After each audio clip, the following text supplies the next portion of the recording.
que é comunismo?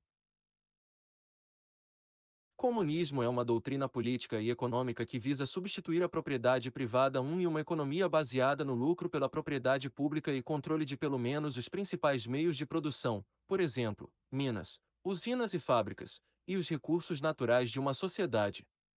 A característica distintiva do comunismo não é a abolição da propriedade em geral, mas a abolição da propriedade burguesa. Em sua crítica ao programa de Gotha, 1875, Marx identificou duas fases do comunismo que se seguiriam à derrubada prevista do capitalismo. A primeira seria um sistema de transição no qual a classe trabalhadora controlaria o governo e a economia, mas ainda seria necessário pagar às pessoas de acordo com quanto tempo, duro ou bem elas trabalharam. E a segunda seria o comunismo plenamente realizado, uma sociedade sem divisões de classes ou governo, em que a produção e distribuição de bens seria baseada no princípio de cada um de acordo com sua capacidade, para cada um de acordo com suas necessidades. Os seguidores de Marx, especialmente o revolucionário russo Vladimir Ilyich Lenin, assumiu esta distinção. Como Marx, Engels ficou profundamente perturbado com o que considerava as injustiças de uma sociedade dividida por classe. Chocado com a pobreza e a miséria em que os trabalhadores comuns viviam e trabalhavam, The Condition of the English Working Class, 1844. Marx e Engels sustentavam que a pobreza, a doença e a morte prematura que afligiam o proletariado, a classe trabalhadora industrial, eram endêmicos ao capitalismo, eram problemas sistêmicos e estruturais que só poderiam ser resolvidos substituindo o capitalismo pelo comunismo. Sob esse sistema alternativo, os principais meios de produção industrial seriam de propriedade pública e operados para o benefício de todos. Marx e Engels apresentaram esta crítica ao capitalismo em um breve esboço de uma possível futura sociedade comunista em Manifesto do Partido Comunista, 1848. Marx reconheceu que o capitalismo era um estágio historicamente necessário de desenvolvimento que havia provocado notáveis mudanças científicas e tecnológicas, mudanças que aumentaram muito a riqueza agregada ao estender o poder da humanidade sobre a natureza. O problema, acreditava Marx, era que essa riqueza, e o poder político e as oportunidades econômicas que a acompanhava, eram injustamente distribuídas. Os capitalistas colhem os lucros enquanto pagam aos trabalhadores valores insignificantes por longas horas de trabalho duro. No entanto, são os trabalhadores que criam valor econômico, de acordo com a teoria do valor do trabalho de Marx, que sustenta que o valor de uma mercadoria é determinado pela quantidade de trabalho necessária para produzi-la. Essa riqueza também permite que a burguesia controle o Estado, o que faz a licitação dos ricos e dos poderosos em detrimento dos pobres e dos impotentes. Marx acreditava que o capitalismo é um sistema econômico volátil que sofrerá uma série de crises cada vez piores, recessões e depressões, que produzirão maior desemprego, salários mais baixos e crescente miséria entre o proletariado industrial. Essas crises convencerão o proletariado de que seus interesses como classe são implacavelmente opostos aos da burguesia dominante. Armado com consciência de classe revolucionária, o proletariado tomará os principais meios de produção junto com as instituições do poder do Estado, polícia, tribunais, prisões e assim por diante, e estabelecerá um Estado socialista que Marx chamou de a ditadura revolucionária do proletariado. O proletariado governará, assim, em seu próprio interesse de classe, como a burguesia fez antes. Uma vez que essa ameaça desapareça, no entanto, a necessidade do Estado também desaparecerá. Revisionismo. Bernstein revisou a teoria marxista em quatro aspectos interrelacionados. Primeiro, ele acrescentou uma dimensão ética que faltava em grande parte ao pensamento de Marx, especificamente, defendia, seguindo o filósofo alemão Immanuel Kant, que os seres humanos deveriam ser tratados como fins em si mesmos e nunca como meios ou instrumentos, seja pelos capitalistas, que usavam os trabalhadores como máquinas humanas, ou pelos comunistas, que estavam preparados para usá-los como bucha de canhão na futura revolução. Em segundo lugar, ele argumentou que o surgimento de sindicatos e partidos políticos da classe trabalhadora na Europa do final do século XIX apresentaram oportunidades que exigiam revisões na teoria de Marx e, portanto, na prática política marxista. Em terceiro lugar, Bernstein observou que o aumento dos salários e melhores condições de trabalho significavam que, ao contrário da previsão de Marx sobre a miséria do proletariado, a vida dos trabalhadores nos países capitalistas avançados estava realmente melhorando. Essa tendência ele atribuiu não à bondade dos capitalistas, mas ao crescente poder dos sindicatos, Associação para a Defesa e Coordenação dos Interesses Econômicos, e partidos políticos da classe trabalhadora. Em quarto lugar, no entanto, ele também alertou para o perigo de uma revolução da ditadura do proletariado, que provavelmente se tornaria uma ditadura de oradores e escritores de clube.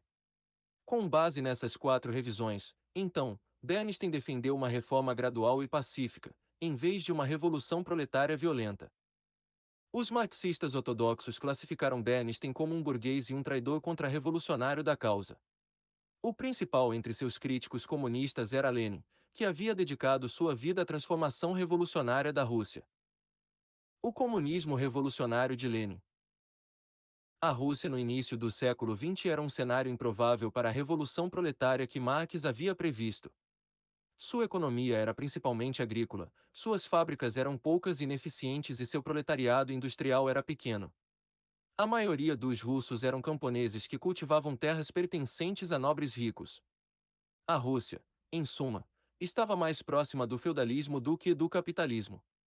Havia, no entanto, um descontentamento crescente no campo, e o Partido Operário Social-Democrata Russo de Lenin viu uma oportunidade de aproveitar esse descontentamento para derrubar o regime autocrático czarista e substituí-lo por um sistema econômico e político diferente.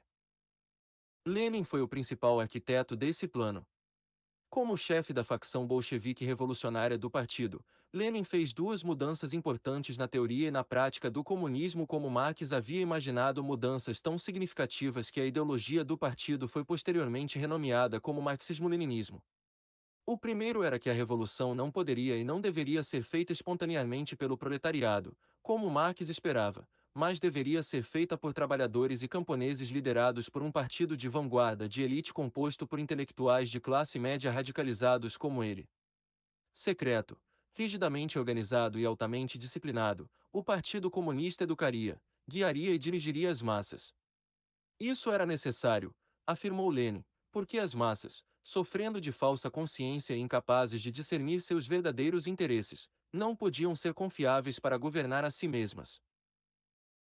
Uma segunda e estreita mudança relacionada aparece no imperialismo de Lenin, o estágio mais alto do capitalismo, 1916, no qual ele insinuou que a revolução comunista não começaria em países capitalistas avançados como a Alemanha e a Grã-Bretanha, porque os trabalhadores de lá estavam convencidos da consciência sindical, reformista em vez de consciência revolucionária da classe.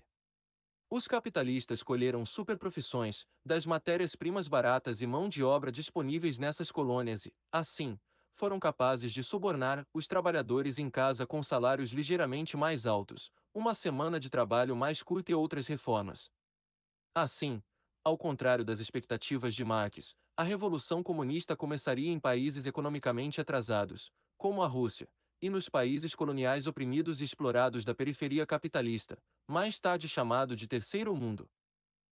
Stalinismo. Como uma variante do marxismo-leninismo, o stalinismo tinha três características-chave. O primeiro foi sua dependência do materialismo dialético, uma abordagem filosófica da realidade derivada dos escritos de Karl Marx e Friedrich Engels, como uma forma de justificar quase qualquer curso de ação que Stalin queria prosseguir. Uma segunda característica do stalinismo foi seu culto à personalidade. Considerando que Lenin alegou que os trabalhadores sofriam de falsa consciência e, portanto, precisavam de um partido de vanguarda para guiá-los, Stalin sustentou que o próprio Partido Comunista sofria de falsa consciência e de espiões e traidores, e, portanto, precisava de um líder sábio, o próprio Stalin, para guiá-lo. O culto resultante da personalidade retratou Stalin como um gênio universal em todos os assuntos. Uma terceira característica foi a ideia de socialismo em um país, ou seja, construir a base industrial e o poder militar da União Soviética antes de exportar revolução para o exterior. Para isso, Stalin dissolveu o NEP, iniciou a coletivização da agricultura soviética e embarcou em um programa nacional de industrialização rápida e forçada. Especificamente, ele insistiu que a União Soviética tinha que ser rápida e, se necessário, brutalmente, transformada de uma nação principalmente agrícola para uma potência industrial avançada. Comunismo chinês. A versão oficial chinesa do comunismo, maoísmo, ou pensamento de Mao Tse-tung, está longe da visão original de Marx, Mao Tse-tung, O fundador da República Popular e primeiro líder comunista da China, alegou ter criativamente alterado a teoria marxista e a prática comunista para se adequar às condições chinesas. Primeiro, ele invocou a teoria do imperialismo de Lenin para explicar o atraso chinês e justificar uma revolução em uma sociedade agrícola pobre sem o proletariado industrial considerável que Marx acreditava ser geralmente necessário para instigar uma revolução dos trabalhadores. Em segundo lugar, Mao redefiniu ou substituiu conceitos-chave da teoria de Marx. Mais notavelmente, ele substituiu o conceito marxista de uma classe proletária de trabalhadores industriais explorados pela classe dominante capitalista com a ideia de uma nação proletária de camponeses agrícolas exploradas por países capitalistas como os Estados Unidos.